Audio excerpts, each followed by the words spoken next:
cordial salut, un salut plein de tendresse.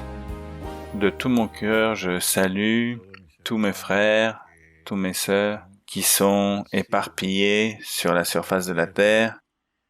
Comme il est beau de le dire de cette manière, mes frères, à travers toute la terre. Excusez-moi, pardonnez-moi le mot éparpillé. Nous savons que tout ceci est la volonté de Dieu. Mes frères, mes sœurs, voici quelques mots en espérant que ceci sera une bénédiction pour vous. Ce sera une bénédiction pour vous. Et nous le souhaitons parce que tout ce qui se passe sur la terre, c'est à travers de la foi. C'est à travers la foi. Mes frères, mes sœurs, j'aimerais partager avec vous le thème, traiter le thème dont je pense que nous le savons, mais il n'est pas de trop de le souligner à nouveau, de faire un rappel des versets, parce que tout ceci a à voir avec le besoin que nous avons en ces moments, en cette période, en ces jours où il arrive ce que personne d'entre nous avait imaginé qu'il allait arriver. Au début, nous y mettions des dates, mais nous nous sommes rendus compte que ceci va rester un bout de temps. Mais enfin, Dieu, au milieu de son peuple, selon ce qu'il a promis, il en sera ainsi. De sorte que nous sommes l'Église qui dépend de tout ce qui sort de la bouche de notre Dieu. C'est notre pain, c'est notre bénédiction. Nous vous rappelons que Dieu disait « L'homme ne vivra pas de pain seulement, mais de toute parole qui sort de la bouche de notre Dieu. » Et de cette parole, nous dépendons, mes frères. Parfois, nous avons faim, nous avons soif d'écouter, de profiter, de jouir de cette imposition des mains, d'entendre ces paroles de consolation, ces paroles d'encouragement, et pourquoi pas de ces paroles qui nous font nous rendre compte de nos erreurs. Priez avec foi. Priez avec foi. Le Seigneur employa les paroles en disant que tout ce que nous demanderions avec foi s'accomplira. Ceci arriva quand les disciples avaient vu le figuier sécher depuis la racine. Eux, étonnés, stupéfaits de ce miracle, ils demandent au Seigneur, ils lui montrent que ce qu'il a dit s'est accompli. Le Seigneur leur dit des paroles très sages, leur dit dans le chapitre 21 de Matthieu, dans le verset 22, il leur dit « Tout ce que vous demanderez avec foi par la prière, vous le recevrez. » Comme c'est beau, comme ce sont des paroles belles et merveilleuses. Ce sont des paroles très appropriées pour les temps que nous vivons. Tout ce que vous demanderez avec foi, par la prière, vous le recevrez. Qu'est-ce que je vais recevoir? Ce que je demande. Ce que je demande à Dieu, en ayant confiance que ceci va s'accomplir. Une clameur chargée d'optimisme. Une clameur remplie de confiance que ce que nous avons clamé, ce que nous avons demandé à notre Dieu, ceci arrivera. Quelle confiance si belle, quelle foi si sûre d'elle de celui qui croit en le Seigneur. Je pense que Dieu vit pour les siècles des siècles. Je crois qu'il a établi un ministère. Je pense et je crois que cet endroit où se rassemblent les saints, je crois au fait que quand j'écoute la prophétie, c'est Dieu qui me parle. En croyant cela, je laisse le vieil homme, je l'enlève de moi, et quand je clame vers le Seigneur sans douter, ceci arrive, que ce que j'ai demandé, ceci sera accompli. Ce que je supplie, ce que nous lui demandons, voici un outil, voici une méthode efficace pour triompher, pour aller de l'avant, pour gagner des batailles, pour faire plus que triompher. L'apôtre Paul aux Hébreux, dans le chapitre 11, souligna, Hébreux chapitre 11, dans le verset 32, il dit « Et que dirais-je encore? Car le temps me manquerait pour parler de Gédéon, de Barak, de Samson, de Jephthé, de David, tout comme de Samuel et des prophètes, qui il n'a pas encore fait mention dans le verset 33. Nous voyons qu'il en mentionne quelques-uns. Tous ces personnages dépendirent de la prière. Et il dit dans le verset 33, comme pour donner témoignage des triomphes, des victoires, il dit, qui par la foi vainquirent des royaumes, exercèrent la justice, obtinrent des promesses, fermèrent la gueule des loups, éteignirent la puissance du feu, échappèrent aux tranchants de l'épée, guérirent de leur maladie, furent vaillants à la guerre, mirent en fuite des armées étrangères, etc., etc. Nous voyons ici les résultats de cette clameur. Il dit que ceci est fait par la foi. Comme il est beau d'avoir cette communication, cette communion avec le Dieu du ciel.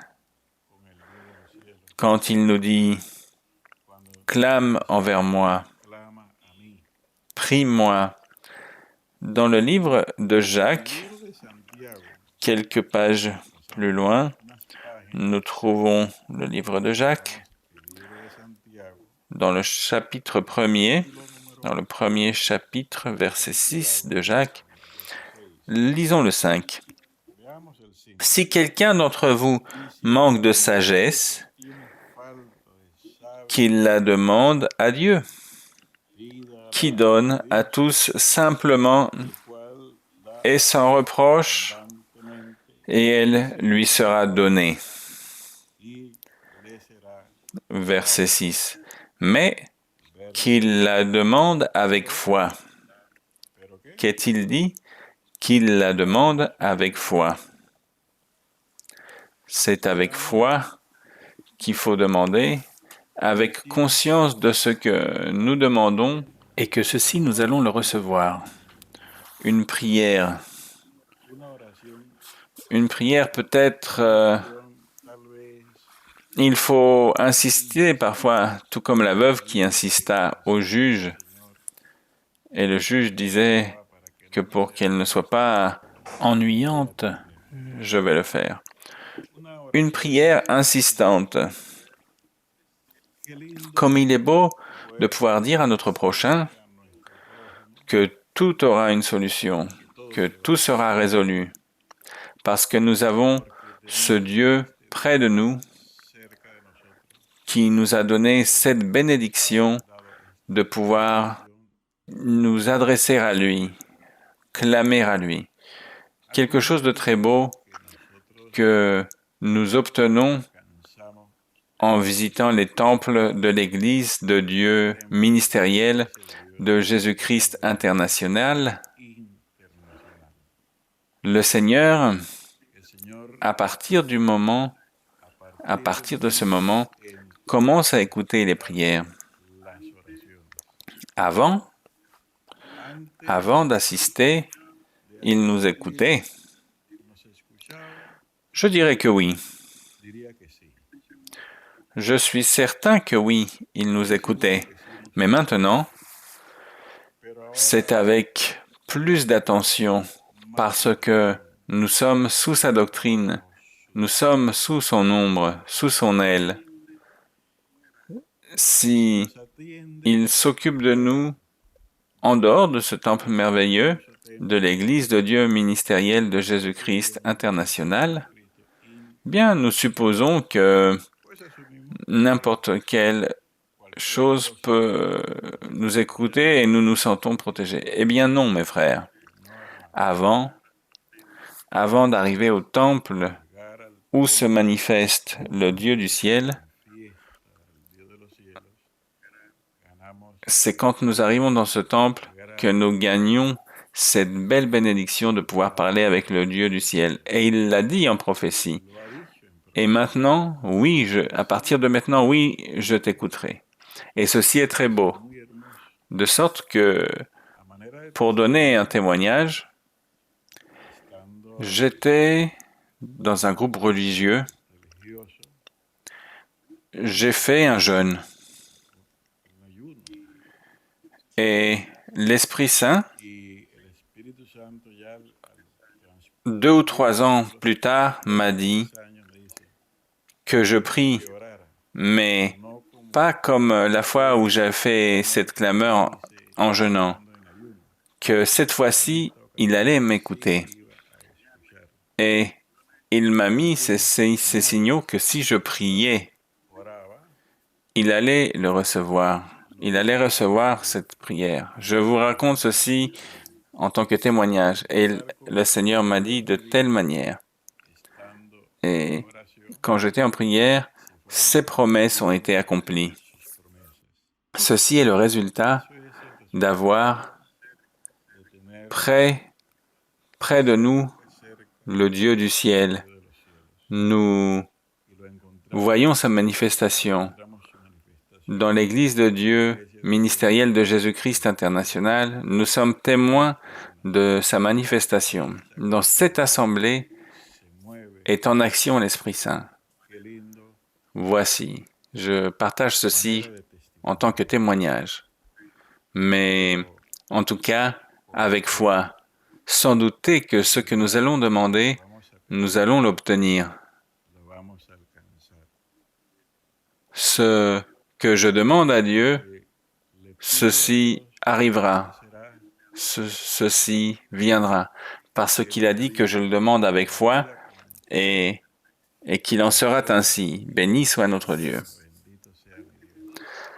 Il y a un exemple joli, merveilleux, ici, dans le livre de Jacques, dans le chapitre 5. Il donne exemple de la prière efficace. Dans le chapitre 5 de Jacques, dans le verset 16, nous lisons. À la fin du verset 16, il dit « La prière fervente du juste a une grande efficacité. C'est-à-dire, mes frères, que la prière est a plus de valeur que quelconque autre chose au monde. Et Pierre dit que la foi a plus de valeur que l'or.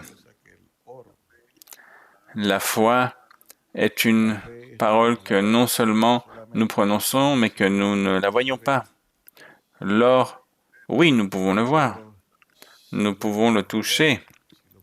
Nous pouvons en profiter. L'or, nous pouvons en décorer nos maisons. Nous pouvons le mettre sur nos maisons. Mais la foi a plus de valeur. Parce que par la foi, les anciens ont obtenu des grandes batailles, ont gagné des batailles, enfin, comme nous l'avons lu au début. Et voici Élie dans le verset 17. Jacques dit quelque chose de très beau. Il nous dit, Élie était un homme de la même nature que nous. Quand vous lisez au sujet d'Élie, nous avons l'impression de que Dieu est en lui, mais d'une manière parfaite. Mais en tant qu'être humain, Élie était comme nous. Élie était comme vous et moi. Nous rions, nous sommes joyeux, nous pleurons, nous sommes tristes. Nous avons peur de certaines choses, tout comme nous. Nous avons soif, nous avons faim, enfin, tout comme nous, sans aucune différence. Il n'avait pas 6 mains, il n'était pas plus grand. Non, c'était un homme normal, un simple homme. Il est dit que cet homme, sa confiance dans la prière, la foi dans le Dieu du ciel pour qu'il écoute ses supplications était un fait. Et nous lisons dans le verset 17. Il pria avec instance pour qu'il ne plût point, et il ne tomba point de pluie sur la terre pendant 3 ans et 6 mois.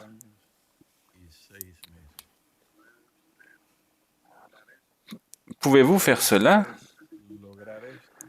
Les circonstances sont différentes. Les difficultés sont différentes, les problèmes sont d'autre nature, mais selon les circonstances, selon la difficulté que nous puissions avoir, permettez-moi de vous assurer que nous serions tous plus que vainqueurs en Jésus-Christ qui nous écoute, qui nous a donné des exemples de prière parce qu'il lui-même passait son temps à prier pour